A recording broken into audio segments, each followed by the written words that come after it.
公司的事儿我都已经处理完了，包氏集团现在由我做主。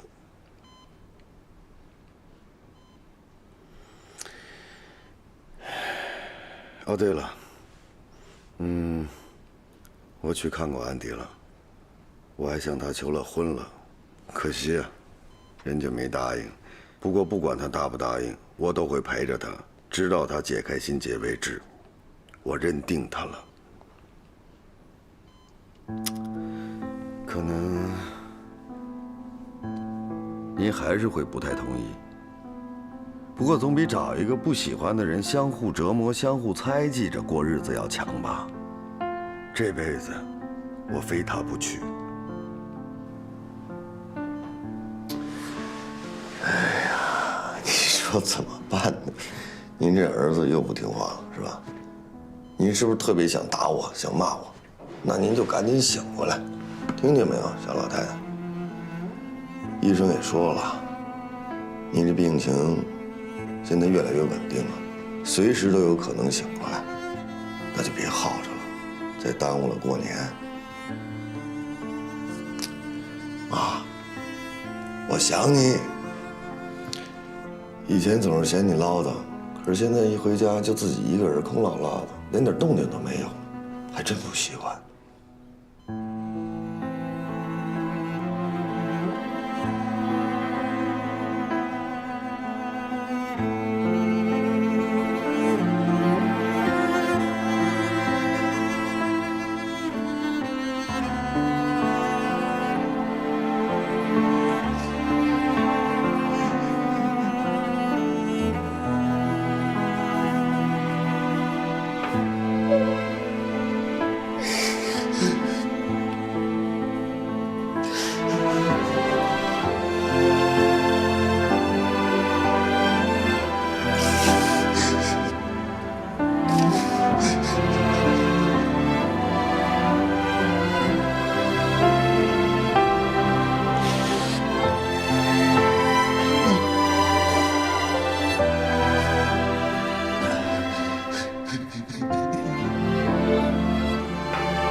哎，阿明，我妈。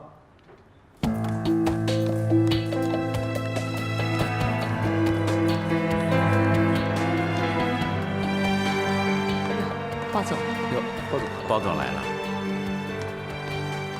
包总，包总，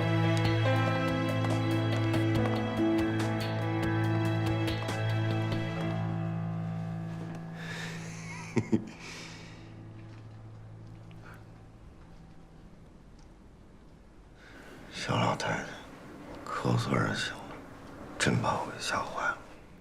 儿子，这些天发生的事，我都知道了，让你受苦了。你说他们跟你说这干嘛呀？没事儿，我就是没想到能提前这么多年掌管家业，能提前看到这一天，心里很安慰。我也没有想到，你爸爸会选择退出。我也没想到，只能说他对于我，对于这个家庭还留有情面。不过他这么一闹也挺好的，该清理的都清理干净了。儿子，有件事你要跟妈妈说实话。您说，那天晚上我出事，你爸爸截图给我，在短短的时间里，咱们包氏损失了5、6千万。那天晚上，是不是安迪直接上手狙击的，让我们包家损失惨重？不是。你确定？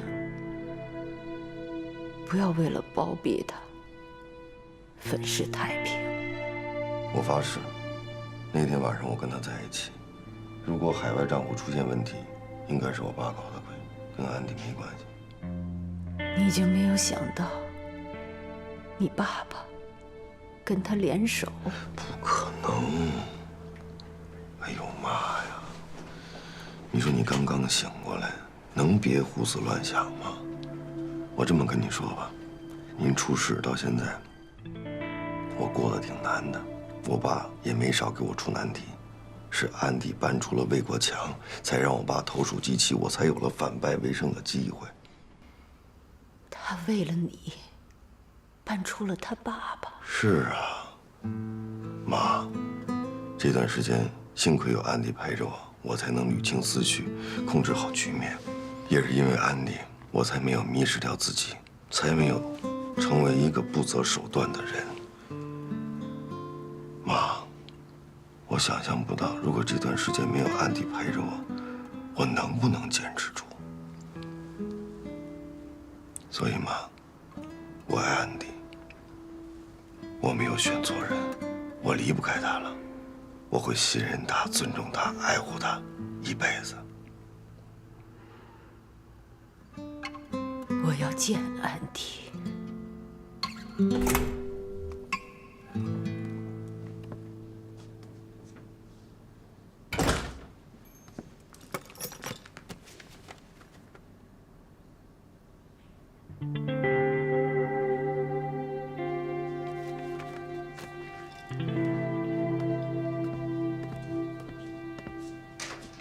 你妈要见我，对呀，可是经历之前的事情，我觉得你妈不会对我有好感的。别这么想。你看老太太好不容易醒过来，既然她主动想见你，那咱给她一次机会，行吗？就当为我。我知道，就是有点紧张。没事。我知道了。有人敲门，不跟你说了。来了。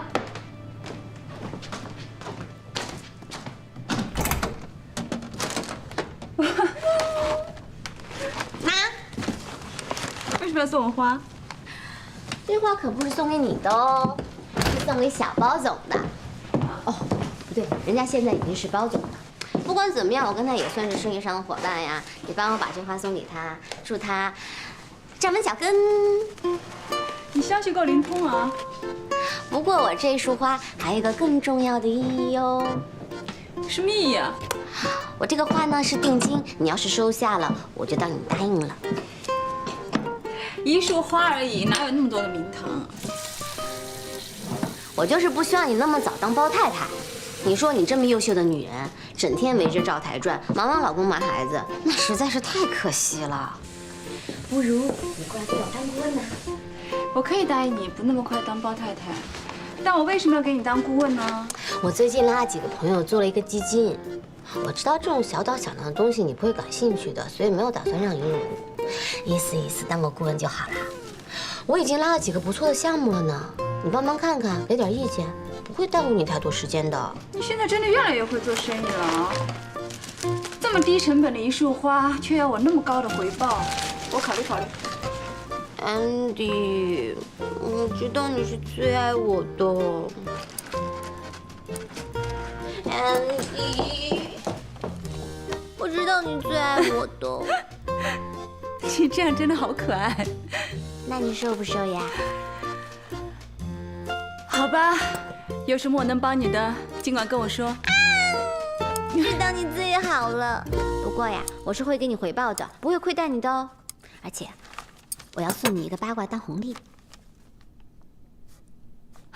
什么八卦？王百川发财了。我好像听说啊，他现在在一个什么公司做经理人，如果发展好的话呢，年收入100万哦。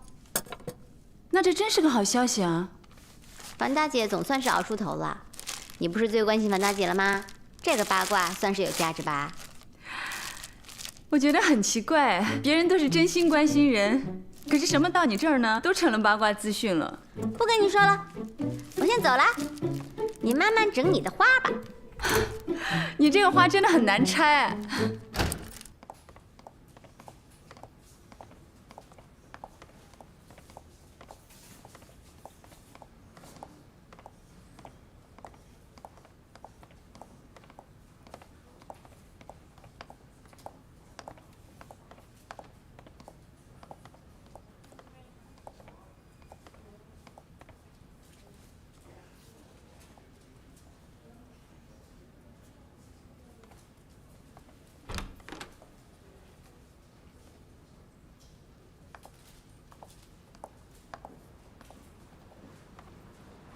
妈，安迪来了。宝宝，你先出去。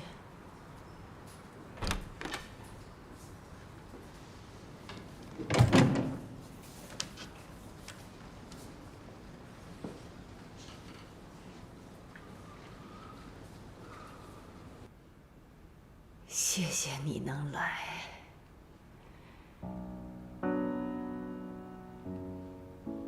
说心里话，我儿子那么爱你，我对你的心情很复杂。你的出身背景，我没办法放心让我儿子跟你交往。宝宝他爸曾经跟我对簿公堂，我知道被揭伤疤是什么滋味。可我还依然这样对你，我只是为了儿子，给他把关，找一位好媳妇，我却忽略了你的感受。反正那天晚上，宝宝他爸爸跟我说，你让我们包氏损失了很多钱，我连想都没想，就相信了他。现在想想，我不光刺痛了你，也误解了你。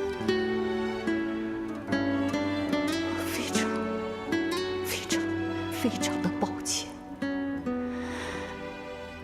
对不起。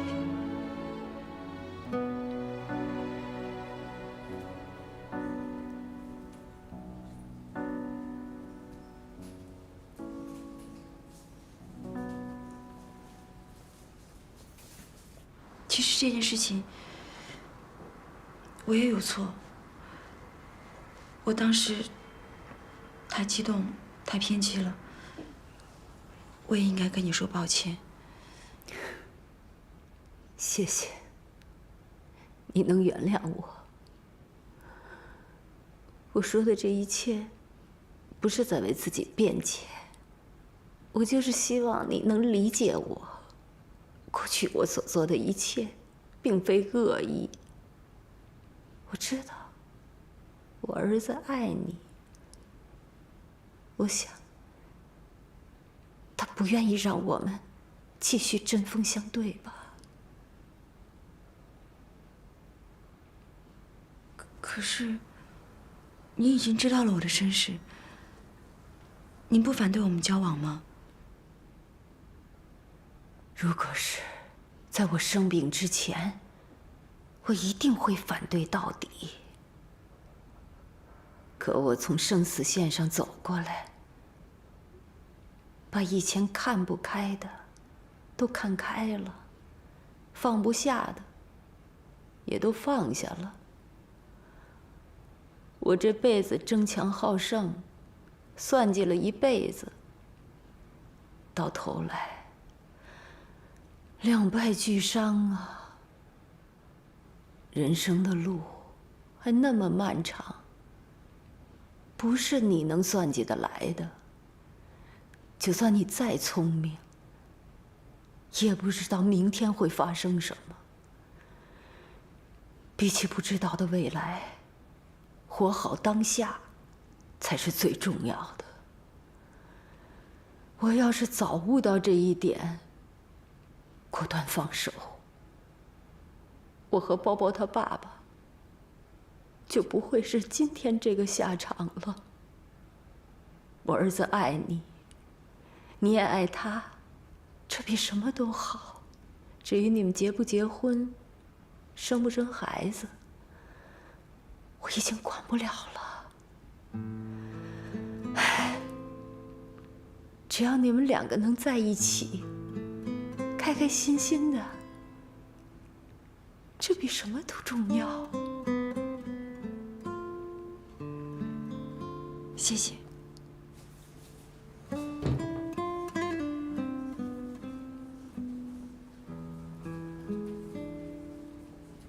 其实这段时间，我的邻居们都发生了一些事情，可是正因为这样，才让我意识到，有时候人的关心多少都会夹杂着一些干涉，这两者之间是很难分清界限的。不仅父母会干涉儿女，儿女也会干涉父母，就连我也会不经意间去干涉包子。因为我在乎他，所以我更想保护他，希望他能够按照我的想法去行事。过去我都不懂这些，所以我才会愤怒，才会冲动。可现在我明白了。当然，我现在依然不希望别人干涉我的生活，可至少现在我懂你。谢谢，你这么坦诚。我听包包说，他向你求婚了。不过我还没有做好要结婚的准备。但是有一点，我可以保证，我是真的很爱他。哎呀，我怎么哭了？其实过去的我很自我封闭，总觉得自己会孤老一辈子。但是现在，我更愿意为了他，试着去相信，去改变。甚至去想象属于我们的未来。谢谢你这么爱我儿子，也谢谢你这段时间为他做的一切。我曾经担心他一厢情愿，可我现在才知道，你们这么相爱。我现在放心把我儿子交给你了。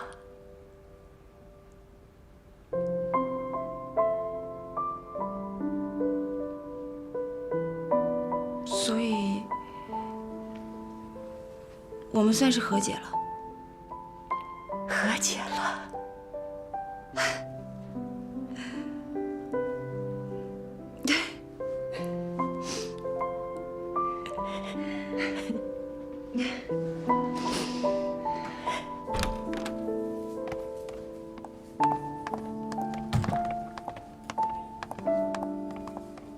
我妈跟你说什么了？不好的消息，有多不好？他说让我照顾你一辈子。哦，那你是怎么回答的呢？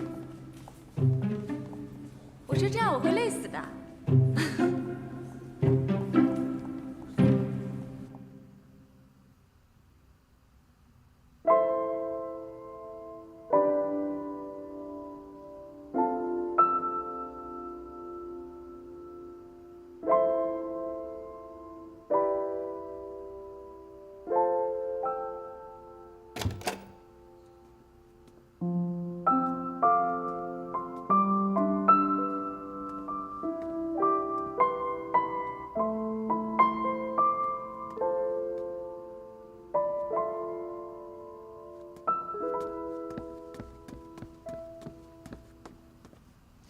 觉得今天饭店有点不对劲。是呀，一直在房间里不出来，叫他吃饭他也不出来，我觉得他有点奇怪。他今天不是跟王帅哥说什么买房去吗？能不能是因为什么别的事儿啊？要不咱俩去看看他去？看看吧。走。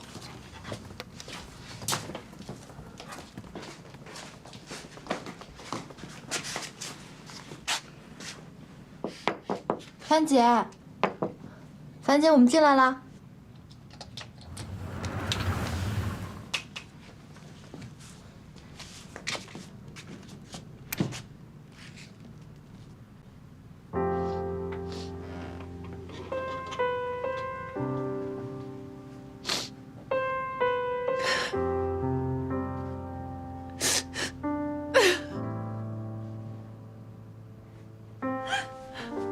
你们是不知道我有多丢脸。整个售楼处那么多人，他当着那么多人面跟我说做不了主。你做不了主，你早说呀，非得等我人到那儿了，身份证都给人家了，跟我说做不了主。我早知道上面没有主见，什么都听他妈的。我刚开始就不该指望他。樊姐，你别难受了，也许王总他也有点苦衷呢。我不是难受，我是心寒。我知道他有苦衷。你在上海，你出来打工，谁没有苦衷啊？我陪他在上海苦苦的熬了这么久，再难我都没有放弃过。他开公司，我帮他打理琐事，我帮他面试员工。他公司破产了，我给他介绍人脉，我还鼓励他重新开始。我不是没有付出啊，我也没有斤斤计较。所有他想要的东西，我都会不顾一切的帮他去实现。可是我想要的呢？怎么我想要的就这么难呢？樊姐，你别哭了。其实那个应勤的房子上也没写我的名字，真的。其实他不写你名字没关系的。你想啊，如果他有异心的话，他就算写了你名字，到时候他还是有办法把那房子弄走的。但他如果爱你的话，这种事情就不会发生的，对吧？不一样。你们那个房子是应勤自己全款买的，我买穿这个房子，他只是交了首付，我以后会跟他一起还贷款的。他明明知道我家里什么情况，他知道我有多渴望这个房子，我有多想要一个家，可就这样对我。